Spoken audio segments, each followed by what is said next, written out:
Salut à tous, j'espère que vous allez bien et bienvenue dans un nouvel épisode de la série Mon stage en 5 minutes. Aujourd'hui, nous allons écouter Étienne qui va nous présenter un de ses stages. Commençons sans plus tarder. Salut Étienne, est-ce que tu peux te présenter aux auditeurs s'il te plaît? Salut, alors moi c'est Étienne Cornu. J'étais en master SAED et donc là je vais vous présenter mon stage de fin d'études que j'ai fait à l'IDEL, c'est l'Institut de l'élevage. Je l'ai fait à Limoges, alors dans pleine Cambrousse, au sud de Limoges, qui s'appelait Saint-Priest-Ligour, un petit village de peut-être une centaine d'habitants. Mais j'étais en ferme expé en ovins allaitants, donc en gros c'est les moutons qui sont élevés pour leur viande. Et j'étais sur un stage qui s'appelle le projet Semoubienne, qui vise à développer une espèce d'outil pour le bien-être animal. Donc c'était en ovin caprin. Sur une ferme XP. Donc la moitié de mon temps j'étais avec les brebis, en train de les aider et tout, aider les techniciens, c'était incroyable. Et la moitié de mon temps j'étais au bureau en train de participer aux réunions, débat un peu politique de l'outil et tout. Donc c'était la partie réunion et technique sur le terrain, c'était trop top. Et est-ce que pour ajouter un petit peu de contexte autour de ce stage, tu pourrais présenter un petit peu une journée typique pour répondre à tes missions en tant que stagiaire?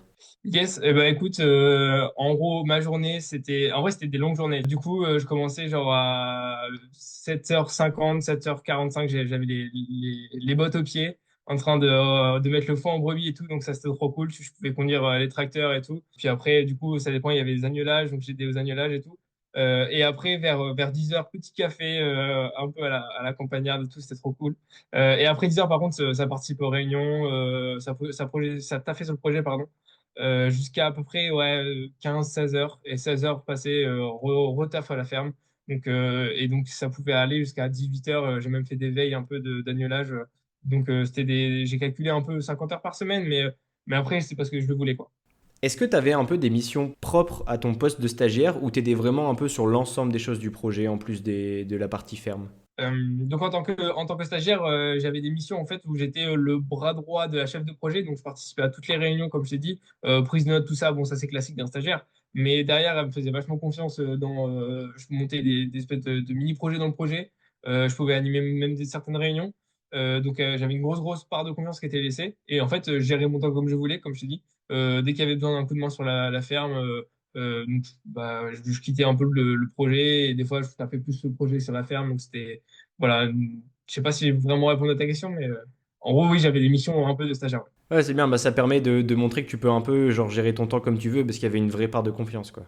C'est ça, exactement. Bah, justement, en parlant des points positifs, un peu comme cette confiance, est-ce que tu as d'autres points positifs majeurs que tu voudrais présenter? En vrai, l'aspect technique, il est ouf. Genre, pour travailler enfin, moi, je trouve que pour savoir de quoi on parle, il faut quand même vachement de technique. Et c'est ce qui nous manquait un peu, tu vois. Parce que comme je viens de master, j'ai pas forcément fait de stage comment dire, en ferme de base. C'était cet gros aspect technique que tu te manges. C'est trop bien pour ça. Après, un autre point positif, ben, c'est pareil, l'autonomie, la liberté et l'équipe là-bas. C'est la ferme du Circo au Mourier, exactement. Ça a pris les gours, comme je dis. L'équipe, elle est top. Ils sont trop cool et c'est des mecs, enfin, des gens qui sont incroyables. Ok, trop trop bien. Et est-ce que tu as un peu des points négatifs lors de cette expérience? Et ben, point négatif, comme je l'ai dit, Limoges, en vrai. Limoges, c'est chaud. Ouais, en vrai, non, si, il faut y être né, tu vois. Mais en plein hiver, comme ça, tu débarques en plein hiver, c'est compliqué. Mais en vrai, ouais, seul point négatif, parce qu'après, c'est que des points positifs, pour le coup. Ok. Et en termes de logement, rapidement, comment tu as géré un peu le logement? Tu étais sur Limoges, tu devais faire le trajet tous les jours? Ouais, alors, en gros, logement, la ferme, ils ont des chambres. Donc, en gros, si t'es fort mentalement, tu restes sur la ferme, t'es en pleine cambrousse, t'es bien. Moi, j'avoue, j'ai fait 3 semaines. Après, je me suis dit, bon, vas-y, je vais chercher une coloc sur Limoges. Et du coup, après, tu commences à s'installer, petit basket et tout, donc c'est cool. Ok, trop bien. Bon, on va se rapprocher déjà des 5 minutes fatidiques. Donc, quel est ton avis global sur ton stage, ton expérience? Est-ce que c'est quelque chose que tu recommandes aux auditeurs? Bon, ouais, moi, je pense que ça s'est un peu entendu. J'ai bien kiffé le stage. Ouais, si vous avez l'occasion d'aller sur une ferme XP comme ça, même, bon, bah, celle-là, ok, mais il y en a plein d'autres. Je connais pas l'ambiance de toutes les fermes XP, mais c'est quand même beaucoup de techniques qu'on prend, donc c'est vraiment cool.